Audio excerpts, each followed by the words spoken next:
back to the channel of Pro Enzo Vids. Now, don't often make weekend videos, but because this was a video more scheduled for last night, I tried recording a live stream on StreamYard with my laptop, but ended up failing. The audio has been pretty bad on my laptop for a few years now, so yeah, look, I decided to just record the screen of my fantasy team for this season.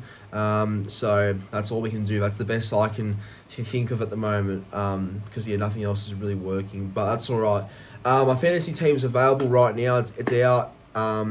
It's looking pretty strong. Look, I'm no fantasy guru, so I don't know how to manage most things in fantasy, but I guess I've been watching a few videos, been seeing how many players, or certain players are in other people's teams, especially for value and money, and what kind of points they bring to a side as well. Obviously I've done a couple of picked a couple of those sort of players that do bring good points and value to any side in fantasy. So look, I've given it my best shot. I'm no expert by any means, so if there's any experts on fantasy watching right now, be honest, give me your best feedback, let me know what you think about my team, and if there's anything I should change, because I definitely will change it over time, but just based on trial form, based on what I'm seeing from other clubs, and based on personally just watching how players have looked in off season and whatever,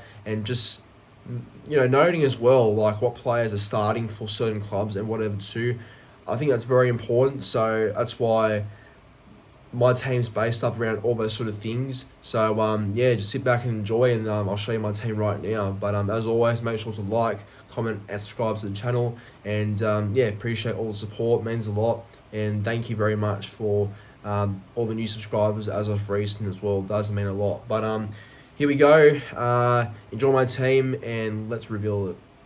Alright, first of all, mind the cracked screen. It's been like that since I was in year 7, so please don't worry too much about that. But here's my team. We'll start with the emergency side first. So obviously I've got Jackson Purdue, Jack Guzewski, Siwa Takayaho, and Zavilio Tamale. All these guys are going to be starting in round 1. Obviously he's playing tomorrow. He's a bit pricey, but we'll start at prop. Could bring good value. Jack Guzewski obviously will start in round 1. I know he's injured, but that was just a head knock. He'll be fine for next Thursday. Yep. Or is it Friday when they play? Not too sure. But got him pretty cheap as well since he's starting for the Broncos.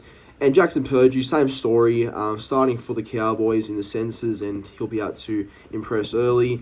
My bench is Peter Mamazelos, Jack Cole, Demetric Vaimalga, and Sam McIntyre. All these guys will be regulars in their clubs 1 to 17, so made sure of that. So that's why I've got all of them on my bench. Onto the starting lineup. In my backs, I've got Kyle Weeks, Tom Trbojevic as my vice captain, and Isaiah Iongi. Weeks, I've seen a few people have him in their side, but not too many. But I do believe Kyle Weeks will have a breakout season. Bit pricey, but I do believe he's in for a big year. Tom Trbojevic, now not many people are selecting him. For example, look at this. Owned by only 7.5% of people, but look at his points. It's really, really good. So, I'm backing Turbo for a big season. I can see why people don't touch him because of his injury risk. I understand that, but I'll back Turbo. If you want good points to start the season, I think Turbo is the best guy to do that. So, got him right there. Scores tries, makes line breaks. It's pretty simple, really. The next one's pretty popular. Isaiah Iongi. He's been in a lot of people's teams, actually. Owned by 51.2% of people. That's huge. But, obviously very cheap still, being the regular fullback for Parramatta. So, makes sense to why a lot of people have him in the team. And his trial form has been good as well. In the centres, I've got Jack Howarth and Selwyn Cobbo. Jack Halves, big year last year for the Storm. Owned by 12.2% of people. Total points 414, and average points 31.8. So Jack Halves, very young still, but getting heaps better as a player as well. So have to have him in my side somewhere at 450k.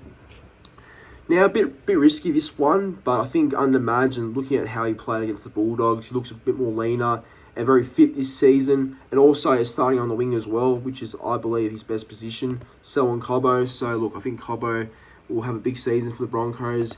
Bit pricey, but I'm backing him to have a really big season. Like I said, back on the wing as well, his best position.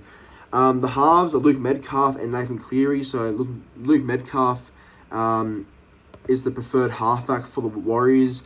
And yeah, I think maybe being the main man, he might really step up this season and really have a dig, because we've seen glimpses of what Luke Metcalf can provide to a team. It's just hopefully he stays fit and injury-free, you know. But that's why Jack Cole's on my bench, because Jack Cole's a starting 5'8" for Penrith now, so he's always there for cover. But yeah, I think Luke Metcalf is someone that has to have a big season, but I do believe he will, and I've seen him in a few others teams as well. And the big one, Nathan Cleary. I feel like in fantasy the rules are you've got to have either Cleary or Payne Haas in your side. That's what I've always heard anyway. But yeah, look, Cleary owned by 59.1% of people. That's all I need to say. And look at his points; it's just huge. So yeah, hopefully 2025 on the injury side of things is a bit kinder to Nathan Cleary. But yeah, my captain too. So it only makes sense really at 880k. Onto my edges now.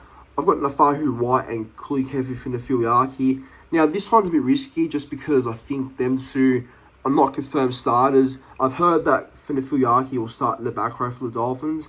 As for Nafahu White, he's been starting in the trials for the Roosters. I just don't know if he will be a starter come round one, but he should be. But yeah, look, both these guys are young.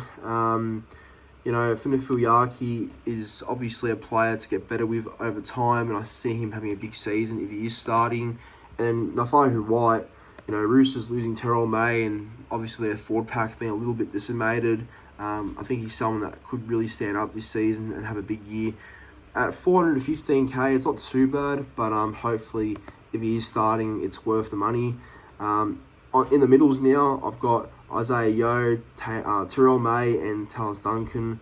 Isaiah Yeo is someone that you've got to have in your team, especially for points-wise. You know, a good offloader, which I believe contributes to a lot of points as well. Total points, look at that, 1,426, and owned by 29.9% of people. So, yeah, it's pretty clear to me that Isaiah Yeo is someone you have to have. Terrell May, this one's very popular amongst the fantasy teams. I think Terrell May is in for a big season at the Tigers too.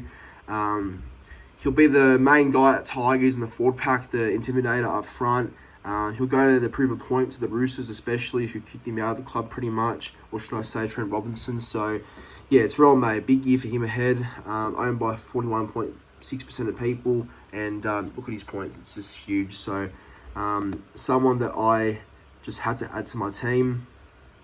Also got Tallis Duncan too. With Cameron Murray out for round one and Ewan Aiken also injured, I think under Wayne, Tallis Duncan's in for a big season.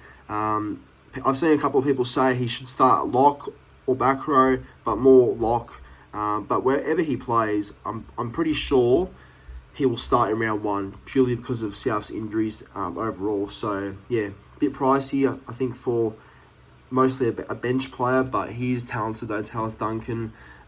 So yeah, you know, I think he's worth having in the side somewhere.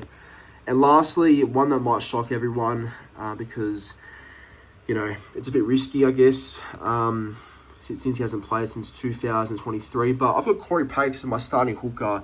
I don't know. I think Corey Pakes has had a really good off-season so far. Looks heaps fitter than usual. And, yeah, look, I think Corey Pakes is in for a good year. Look, only costing 300k. It's been reported at Broncos training that he's been the starting hooker, and he's set to get the nod over Billy Walters, which says a lot. And by the way Broncos are looking so far, in terms of fitness-wise and the way that they're playing in their trial games, Corey Pakes has been really impressive in both games. So, you know, if he's going to be starting at hooker, then why not have him? He's looking really good for his value, and this could be a big breakout season for Corey Pakes, actually. That's my team. What do you guys think? So once again, if you are a fantasy guru and you're into fantasy and all that sort of stats and all that with the game as well, please let me know in the comments down below, and any tips you want to give me, because I'm free to hear it all. I'm trying to be a bit more consistent with fantasy. I enjoyed it a couple of years ago, but sort of just like, sort of forgot it over time, especially when I started a team. I never stayed consistent with it. So this season, I'm staying consistent with fantasy. I really am. And, I like the team overall, but there's definitely things I can change over time. But that's all right. And mine, the username to Manly56 and the profile, it's an old account, but that's all right. Doesn't matter. But that's my NRL 2025 fantasy team right there. Hope you all enjoyed the video. Make sure to like, comment, and subscribe to the channel. The footy's back tomorrow in Vegas. How good. I'm excited, and bring it on. Vegas is going to be epic as always, and second year doing it, going to be great. But thank you for watching. Have a good rest of your day.